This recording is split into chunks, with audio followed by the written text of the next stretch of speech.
Hey everybody, welcome back to A Good Thing Marriage Chats. I'm Tiara. And I am Adrian. Welcome back to the channel, y'all, where we discuss marriage, life, family, all the things. All the things. All the things. Little housekeeping before we get into our lesson today. Don't forget to like, comment, subscribe, join the discussion, do all the things, join our community so that we can join yours. Yes. So go ahead. Let's go and get into the meat and potatoes. Mm-hmm. Y'all, sorry, I'll be liking to jump right on in. Now, after y'all done gone and done the restaurant and did all of that, today we are discussing how to commit to your spouse as a daily choice. Ooh, that's good. Yes, as a daily choice. Yes. I know y'all have heard the saying, die to yourself. It's pretty much like the same thing. There was an interview that Michelle Obama did that sticks out. That was one of the first things that stuck out in my head when we talked about this topic. And it was her talking about how I forgot how long her and Obama been together. But she was saying out of that time period, that was 10 whole years where she didn't like him. Oh, yeah, I remember that. And let me tell you something. Yep. Yeah. I can relate. I mean, not 10 years. Yeah. I can't relate to no 10 years. Right. But there's some times, just like I'm pretty sure it's times that our husband's going to be like, She is irking. Don't like her. Right. Yeah. I don't like her. It's literally a daily choice, a decision. Somebody you're going to see every single day. Yeah. You're going to lay in the bed every single day. Yep. That you got to talk to on the phone. You can't avoid. You're probably going to cook for them. You're probably going to take your children that you've made together to do something, take them somewhere, something. You're going to have to see each other. You can't avoid it. Yep. So you think about how people always say, oh, it's the butterflies, it's the Skittles, the rainbows, the gummy bears, the candy drops, just this lovely feeling that you feel from the beginning. Not really thinking about like, okay, can I really see myself with this person? Right. For real. Can I see them? Can I love them past their flaws? Can I love them if they turn out to have a foot odor problem? Yeah. Can I love them if I might get to a point where I hate the way they chew? Yep. It could be the smallest things. Yep. Could I love them and still be with them every day if they leave their socks behind the door? Yeah. You know? Yeah. It's a daily choice, like you said. Like every day, both of you all are coming together and choosing to continue on with this relationship, with this family. Yeah. Like you're choosing this. Right. This is a choice. Yeah. And I think it's important to make sure that people know, like, ahead of time what that really looks like, what you should consider. And that includes getting to know each other, like, for real. Yeah. I know, like, there's this debate sometimes about people feeling like, well, maybe you should live with each other first. I personally wouldn't want to do that just because I know that on both parties, people can get complacent. Yeah. But I know it would be like an advantage if you did, because now you can see how this person lives. Right. But you don't want somebody to feel like they can get all the benefits, right, and they're not right, willing to put in the commitment. Right. You know, that's the main issue with it. Right. But the more you know about their background, their family, the how they make decisions, their credit, and some of their things, you know, this takes time getting to know someone. But I think at the same time, that's not to say that you can't be with someone for 6 months and realize, like, I love them enough past whatever I find out. Right. Whatever Right. I might find out later that they need to heal from, or that may be exposed. Like, that's really what the daily choice is about. Yeah. Is a difference between loving and liking a person. And so there's, to speak to that point about what Michelle Obama was saying, it wasn't that she didn't love Obama. Right. It's the fact that she just didn't like him. She didn't like for a him. while. Yeah. Because we can get on each other's nerves. Yeah. And there's some things like, you know, I've mentioned this before, as we get older, like we start having different ideas on things, different outlooks and opinions on things. And sometimes your partner might be like, girl, what are you talking about? Because now you're going crazy. Right. You know? Right. So, you know, looking at stuff like that, of course, that's not a reason to be like, I'm about to just leave you behind. We're done, son, because your opinion. You know, that's not a, reason. But, you know, sometimes their opinions, their thoughts, the things, the way that they're changing, it makes us feel like, I don't think I like that. But then that's where open communication comes right from. Absolutely. Or where it comes into play. Yeah. And if, you know, we talked about last week about listening, really listening to one another, hearing out each other's opinions and values, because at the end of the day, even though that person might not be thinking about something specific the way you think about it, you still can give value to one another, still can appreciate each other's point of view, still find a way to compromise and appreciate it, and maybe even still look at things from a different scope if you really consider it and think about, well, this is the person I chose to be with. Right. So there was somewhere along the line in there, I liked them, I valued them, I loved them, and what they thought and what they said. So just because we don't meet eye to eye on this one particular thing, or we're not, because, you know, sometimes that daily choice decision can come from something like real heavy that y'all just not getting on the same page about. And it's just feel like this thing where it's going round and round in a circle. You feel like you ain't gonna never get nowhere. I know we've been there. Just to give an example, when it comes to finances, like my husband, and I might have mentioned this before when we talked about budget, but he would prefer not to have an allowance. And I'm like, well, I mean, I don't like it either, but if we don't want to be broke and living paycheck to paycheck, we need to come to an agreement here. Like, okay, well, we have money that we can spend on our own, do whatever we want to do with. But there needs to be a set amount that we're both spending, so it's both equal. We both get this amount, and we know, okay, when we get done, we should still have this amount left. And if something more needs to be spent, then we could talk about it then. You know, but it kind of felt to him like I was trying to like control the situation. I'm like, I'm really not. I really don't want to do this for real, to be honest. I mean, if you want to do it, go right ahead, but it need to be done.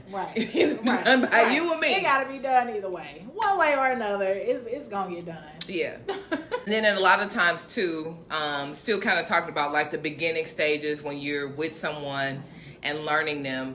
Culture shows a lot, too. That in general, that women is pursuing about what they can get out of the guy for money, for dates, for going out. And then the guys, of course, is about getting a girl in the bed. It's a lot of seeking to get what you want.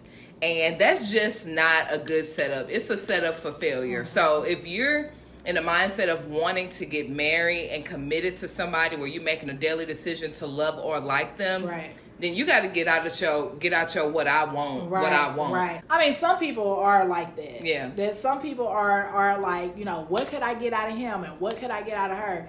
And others are just kind of like, you know, I really want to get to know this person, and, you know, I want to take it slow, and I don't want to jump into anything, and I'm not looking for them to do anything. Some people really do just want companionship. So don't be looking at these the social medias and the movies and all the bad examples. The bad examples of, you know, because I want this and I want stop. Stop. Those are bad examples. It is. Just if you want companionship, you know, of course, go for what you like and what you're attracted to.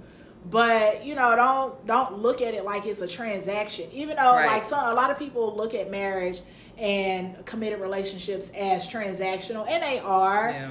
But, I mean, that's not all there is to it. Like, we're not constantly like, you scratch my back, I scratch yours. I mean, I don't see it that way. You know? No, I mean, I look at it like we helping each other. That's what I was going to say. As long as you guys are serving one another, if you focus on just serving and helping the other person, then you got to worry about it, because you're serving them, they're serving you, and it's not this tit for tat, this playing games, it's being manipulative type of thing. So that's why we're kind of just touching on the brink of what should not be.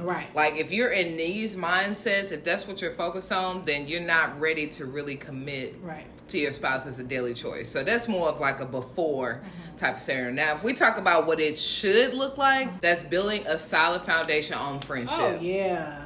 And so many people take that for granted, I feel like now. Like, I've heard so many young adults, teenagers, like, they telling a person they date that they love them, like, within the first week or two. And I'm just, yes. And it's like, but you don't know them. But you know what? Looking back. Looking back, y'all. When we were teenagers and we had us a little boyfriend or whatever. Mama, close your ears if you watching this. We had us a little boyfriend or whatever. It was like, I love you or whatever. I mean, I got me a man and I love him. It's girl, you is 13, 14, 15. You don't know what love is, and you don't have your man. So that teenagers, parents, just tell your kids, hey, it's just become friends. Be first. Because let me tell you something. My boo, my husband, that's my bestie. Yeah. That's my bestie. Yeah. If you want to like them, then you better be friends with them first. Yep. Because friends like each other. They talk to each other. They have fun with them. They enjoy each other's company. They can enjoy each other's company without saying a word. Yep. Just sitting there in their presence, just the joy of them being around. Yep. So you want to be friends first. If you get caught up in the wrong things, you're gonna dislike them a lot quicker. Show it. Or a lot more often. Right. You also want to build mutual respect for each other as a person. So valuing their opinion, looking at them as their own person, their own needs. Yeah. For who they are and not what you think they should be or what you're trying to change with them. Right. Even like, so my husband is a hunter. He likes outdoorsy stuff. He likes fishing, hunting, outside. Yeah. Okay? I personally do not like outside. Yeah. But I appreciate and sometimes admire his, wanting to be out there and, if I get a deer, we could eat off there for a year. And I'm like, great, sir. Right. It ain't that I appreciate it, but I also I love to see him happy in his space. Yeah, his element. And so that's me like looking at it like I respect that he enjoys those things. Like, and I want to see him happy. Shoot, he be acting like an old man sometimes. Hey, old man, enough with the naked and afraid, sir. Yeah. Enough. Yes. But yes. I do admire him for that. All his outdoorsy things. Like, I respect him for that. Because I'm like, sir, I can't do that. Yeah. I'm not going to shoot no deer. And I'm not going to clean it. Yeah. And I barely want to eat it. Right. Right. But he loves that stuff. So if he loves it, I guess I like it a little bit. Yeah. We also want to look for ways to put each other first, of course, next to God, but making each other a priority, considering one another in everything that you do, building trust and giving the other person the opportunity to earn that trust. That's another way of like working up towards that thing. Appreciating the small things that person does for you. Taking responsibility for the things too, and that you do. Meaning being accountable. Okay, so you want to make sure that you're being accountable yourself to whatever you do. Take ownership. Yeah. If there's something that you do to them to offend them, or that even if it wasn't like an apologetic type of thing, but they made them feel some type of way, be sorry. Just be sorry. Yeah. Just be sorry. Yeah. You want to forgive quickly, and you want to be sorry quickly. That's like one of the best advice I can give you, because one of y'all gonna always do something. You're gonna irritate the other, and you might snap at one another. It's always something. So yeah, and then knock down your walls of pride and just go say sorry, like Tweet said. Because it be days where I'll be like, dang, I gotta go in here and say I'm sorry and I was wrong. Man, that was like it's. Yes. Yeah. That's hard. Yeah. Especially for me. Cause I be sometimes, but because I love my husband and I don't want him to be upset with me, I will go in and swallow that pride like a big old lump. Yeah. And be like, babe, I'm sorry. I didn't mean to. Sometimes I catch it quick. Yeah. If I snap, if I'm irritated about something, I snap and I'm like, I didn't mean. Yeah. It was this, but I'm sorry. You just caught the bullet. Yeah. Sorry. So it's okay to say sorry. It's okay. Men and women, husbands, and it's okay it's hard. And even if you wasn't wrong, like sometimes, you know how you could say something some way and it needed to be said, it was true, but it just came off wrong. I had one of those moments last week where, you know, I think my husband is like really on his health journey right now, which I'm so happy, y'all. Yes. I'm so happy he's doing so well. I even told him, I was like, it's kind of a turn on. Oh. You know, to see you be like pushing, staying on it, like he's very dedicated to it. I love to see his enthusiasm. But sometimes he's coming off real competitive, and I'm like, honey, we're not competing. I'm not competing against you. I'm on my own journey, you on yours. Right. And so he was like questioning about, well, honey, maybe you need to start doing this and this and this, this. And he was just this. And it was really like irking my soul. I was already mad about something. And I started getting louder and louder and got mad. And then I was like, we was on the phone. I was like, well, dang, after the fact, I was like, dang, we was just in a good mood, in a good place. And then I let him kind of irk me. And then I got mad. And I was like, I'm sorry, honey. Yeah. I'm like, even though I still feel some type of way about what you said, I'm sorry. I shouldn't have snapped. I shouldn't have cursed. I shouldn't have. I'm sorry. I was a little overreacting, and he was like, "I'm sorry too, honey," and it was done. It was over. Now it's not always that easy. No. But in that moment, it was easy. So it's all, that's all a part of like being intentional daily with how you speak, your tone, giving each other a kiss when another person comes in, give them a hug. Making ways to touch that person, making ways to unplug, share your day, listen, they share their day, you listen. Right. Like, it doesn't have to be like, I know it kind of sounds like redundant when I'm saying it, like it's this everyday, same old, but that means find ways not to make it like that. Right. You know, change it up. Yeah, don't kiss the same exact way every day. Right. Don't, you know, find ways to put on something different at night, if you know what I mean. You know, checking in on them throughout the day or in the morning or whatever. Like, my husband is very good about calling me first thing in the morning. Even though he just left me, he'll still call me first thing in the morning and check in on me, see how I'm going so far, see how he's going, what's your route looking like today. And we'll stay on the phone for a while, kind of just checking in on each other, you know. And that's like one of the small things. But it's a daily choice and decision to make up your mind. Yeah. I'm not going to take stuff out of my spouse. I'm going to love them. I'm going to show love any way I can. I'm going to be here for them. And going in without expectation. Right. But, and I'm not saying don't have any expectations, because I know that's a whole thing too. Mm-hmm. Like, no matter what somebody says, you're not going to be in a relationship with someone and not have expectations. Yeah. You're going to expect them to. It's like, well, hey, if I cook dinner for you, I kind of expect you to clean. But sometimes that don't happen like that. Yeah. Sometimes it ain't well, let me go ahead and, because let me tell you something. Who like washing dishes? Not this girl. Not this one either. Not this girl. I was scarred. I absolutely hate washing dishes. Yeah. And here comes that man. Well, I'm going to come wash the dishes. Like, what? Really? Yeah. Really? Girl, I didn't know what the point was.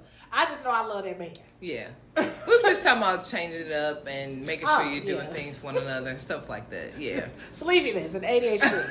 That one's it. Attention. Now, some of the things that you might run into is like you all each having time periods where you're not the most fond of each other, maybe you want to be alone. And sometimes that can be hard, because if you're not really communicating to the spouse, they might start feeling some kind of way, like you did something to them, or like, oh, maybe they don't like me right now. Right. And even though we know there might be times where you don't like them, you don't want them to feel like that. Right. Because they'll start feeling insecure. Yeah. But then also, like, once you, like, back up to one of the other, I think it was, like, building a friendship and trust and stuff like that. Once you get to really know your spouse, you'll see, like, oh, okay, they need some space. Like, I need my quiet. Yeah. I need from everybody. Children, husband, dog, cat, everybody. Like, so if I'm bombarded and overwhelmed by just peopling all day, like my husband knows, let me go ahead, you go in the room, just be quiet. He'll take the kids, they'll either go downstairs in the basement, he'll take them outside to ride on their Power Wheels or in the back to play and on the little playground thing. He'll give me room and the space that I need to just kind of like recover. Yeah. Because I have a 5 to 7 business day recovery turnaround, okay? Yeah. Please. Yeah. If I didn't people too much, leave me alone for a week. Leave me alone, please. Because after that, I'm no good. I'm irritated because on top of having to deal with people or just interact with people, I also have to interact with my children. Yeah. So 5 to 7 business days of just getting back to myself. But that space, like, Twee said, you want to make sure that you can communicate that with your spouse, with your partner, so that they understand, like, hey, it's not about you. I just really need some time to regenerate. Yeah. I got to regain my energy. I got to, just sleep it off for a second. Yeah. And they'll understand, hopefully. Yeah. If they're understandable, they'll understand, okay, they just need their space. It's not something that I did. Yeah. It's just that's the type of person that they are. Yeah. And it's, like Drew was saying, over time you'll start to learn and know, but sometimes it's good to just reiterate and let them know, like, it's not you. Right. I just need a minute. Sometimes we could be irritable, we don't even know why. Right. Oh. We could be starting to get depressed and we don't even know why. We're still trying to figure it out ourselves. Yes. Maybe you're going through a midlife crisis. Maybe you realize that you're not where you want to be. Or maybe you're stressing about something you feel like you shouldn't even be stressed about, but you are. Mm-hmm. But, it's just life. Mm-hmm. Just life. You could be going through your own personal depression. You could be rediscovering who you are. You could be going through a transition period. And there's many of those throughout marriage. Oh, yes. Then you have stressors, like she was saying, stressors from raising your family. And then you want to be in a place where you can share your feelings without hurting their feelings. Right. And I know sometimes that's me. Like, there's sometimes my husband knows and sometimes he don't. And then there's sometimes where I want to communicate and share, but I'm like, well, I don't want to make him feel some kind of way. Right. I'm already feel some kind of way. I'm not trying to make him feel some kind of way. Right. But I just have to figure out a way to, like, make a disclaimer. Like, honey, don't take this the wrong way, okay? It's not you. It's just I need a minute. Like, I'm going to go and do this. I'm going to go do that. Or, and sometimes I could think, this could happen too. Sometimes I could think I need one thing, and then he'll be like, no, this, you know what you need? Let's go out. Let's go here. Uh-huh. Let's do this. Let's this. So because they know you, sometimes they know what you need too. Right. Or they know what's going to make you feel good. Right. And it feels great when your spouse can step up and do something for you. Yeah. It brightens your day. Yeah. So again, that's a daily choice too, because there may be times where you're not feeling the greatest, but you're putting the needs of your spouse before you. Right. And so you want to take care of them as well. And then you may get joy yourself, or you will get joy out of yourself, helping them or, pushing them through that situation or helping them to feel better. Right, right. So what you want to do, or what you want to avoid, rather, it's like the number one thing people always talk about is going to bed mad. Uh-huh. I can tell you, as many times as I've heard that, we've been to bed mad several times. Oh, yeah. I ain't gonna say that's not realistic to not go to bed mad, but I mean, it happens. But you just want to make sure that. Well, I understand why you would go to bed mad, because you might be still fuming, and it might take a day or two for you to stop fuming. But just as long as you come back after you done calm down and said, okay, I didn't calm down, I'm in a more level headspace. Right. This is why I was feeling it. And then you guys can jump into your discussion on, whatever made you guys all upset at each other.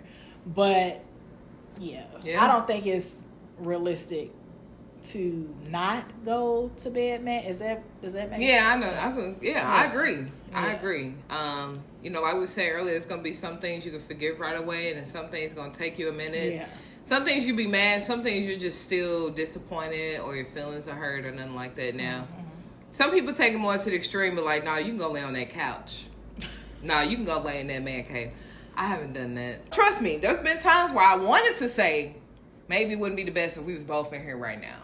But I didn't do that. Boy, I'm going to be mad, but I'm going to warm my feet up on your legs. You understand me? Scoot over. But let me put my feet up on you. Yeah.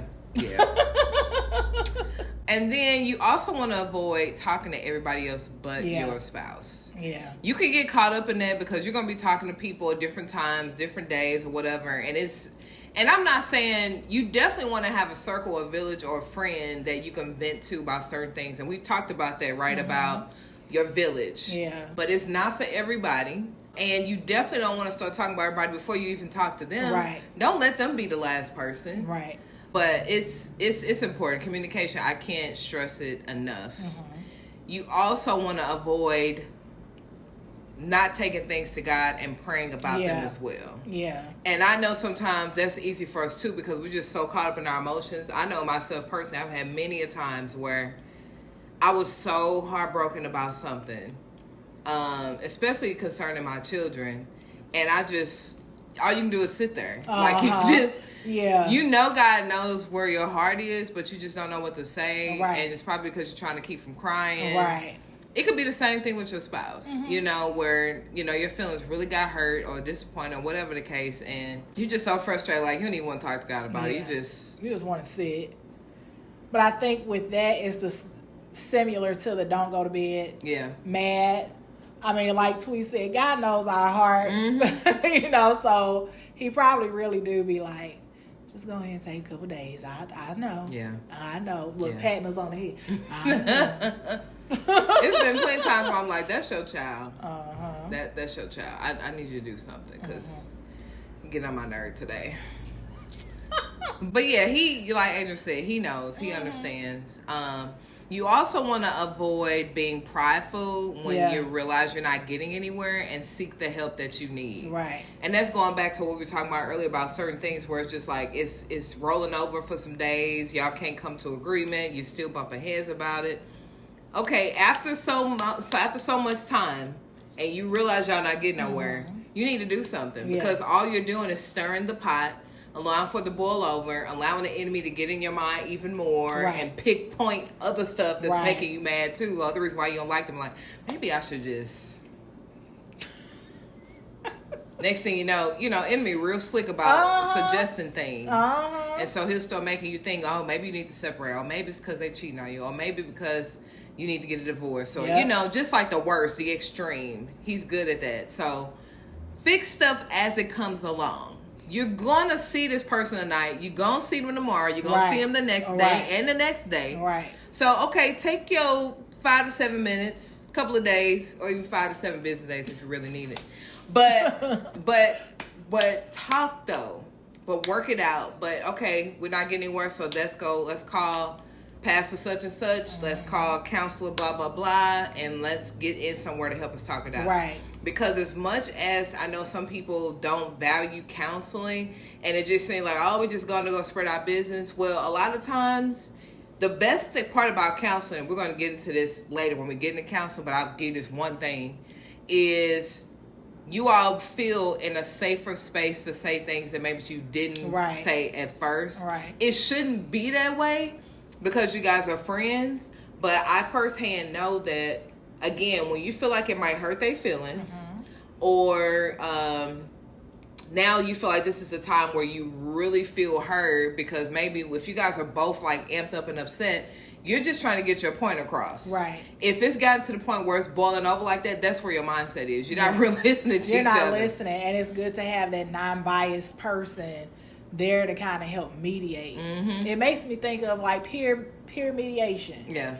Back in middle school or high school, whenever that was. And you have that person there to just like bring it to you, especially if you're not good at listening and then hearing and then like understanding their side as well.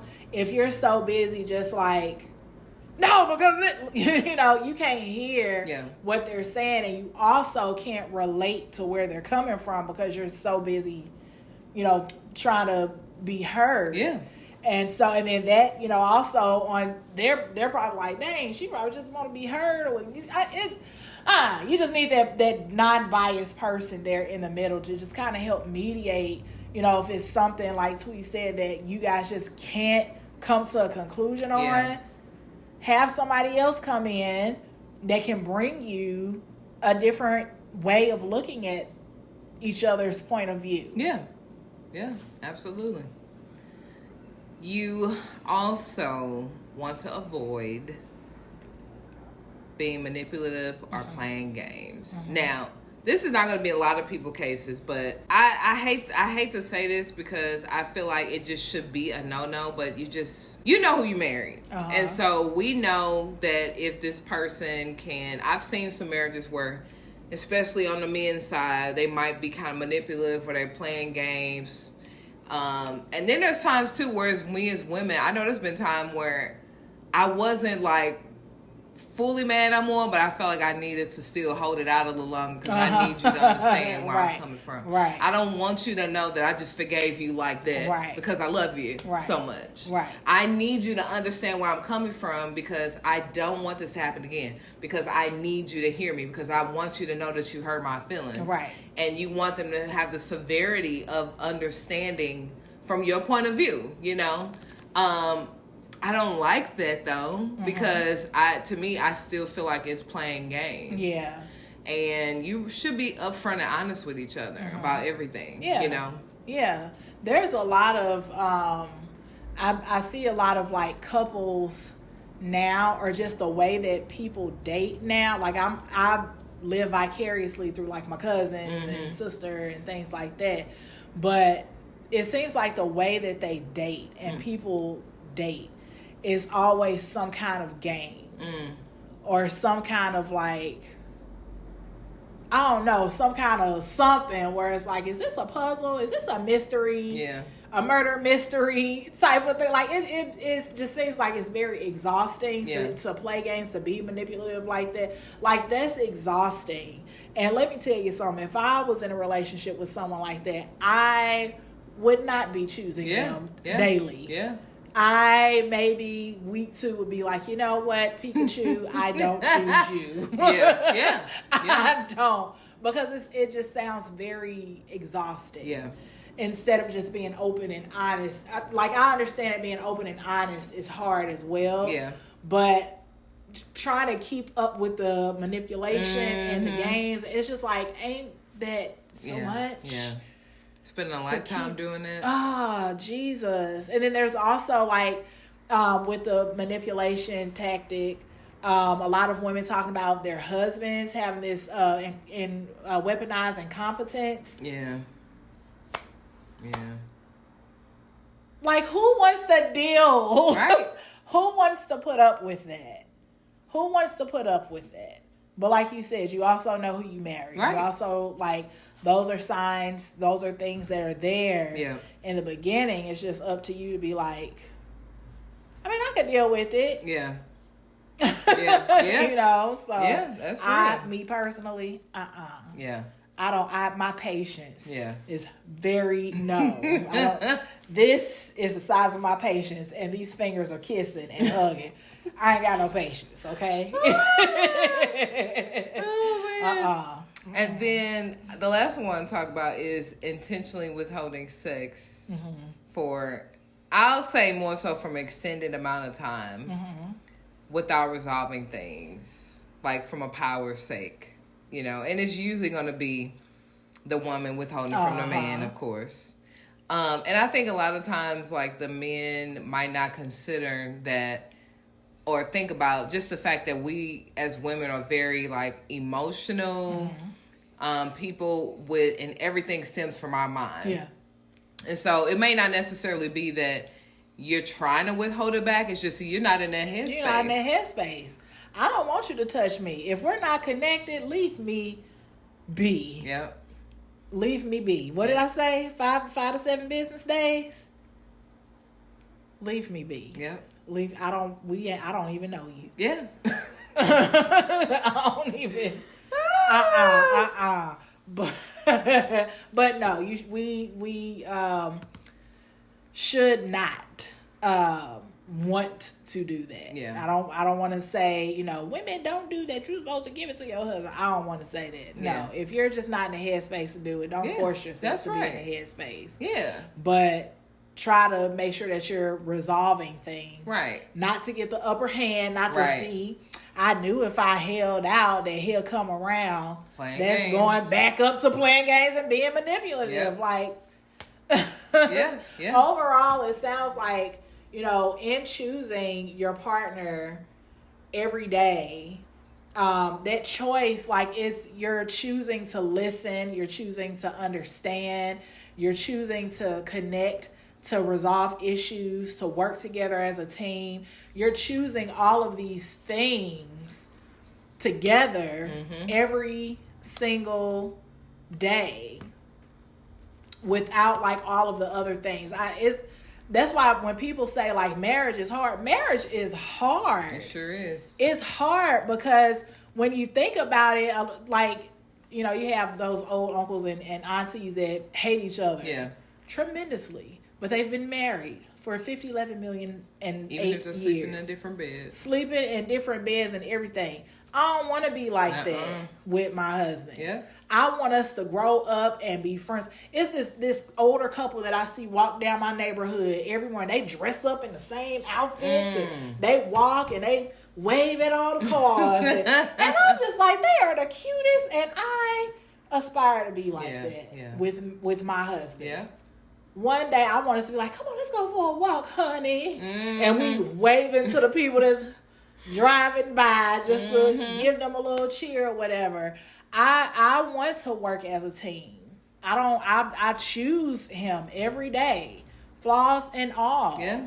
Just like he chooses me, because I know I ain't the easiest to be married to. Yeah. So that's where the marriage is hard. Yes, it is, because you're choosing to stay with a person, not because you just love them, not an obligation, but because you really want to be with this person, be in their presence. The good times or they outweigh the bad so much so to where it's like, what bad times?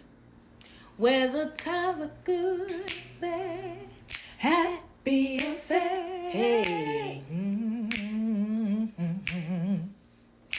What are the words to this song? I just don't know. Yeah, but really, to Adrian's point, you have to push. There's certain things you just gotta push past. Yeah.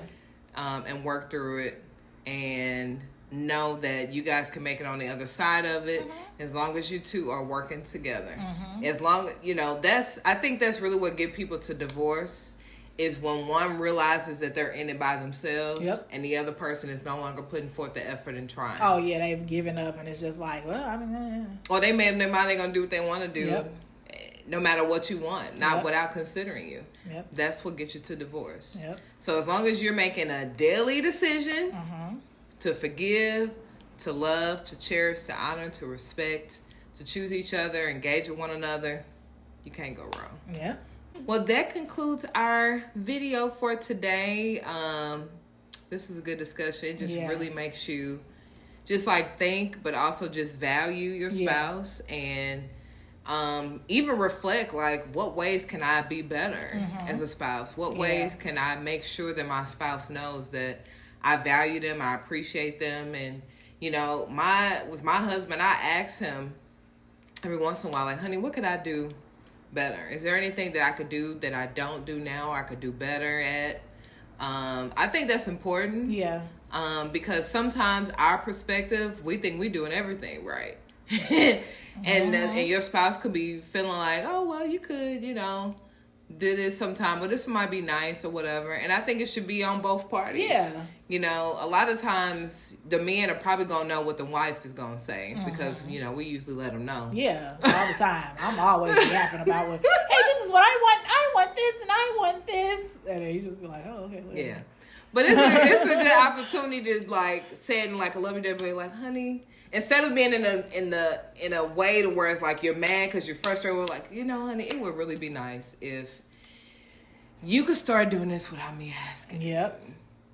I would really appreciate that would make my day. Stuff like that. Yeah. And letting them know in a lovey-dovey way. Yeah. Well, y'all, thank you for joining us again this week on another episode of A Good Thing Marriage Chats. Yes. We appreciate you all of the time. We love you long time. Yes. And before we go, like we always say, a good thing is not hard to find. But it takes work to keep it. Mm-hmm. Until next week, y'all, be blessed. See y'all later.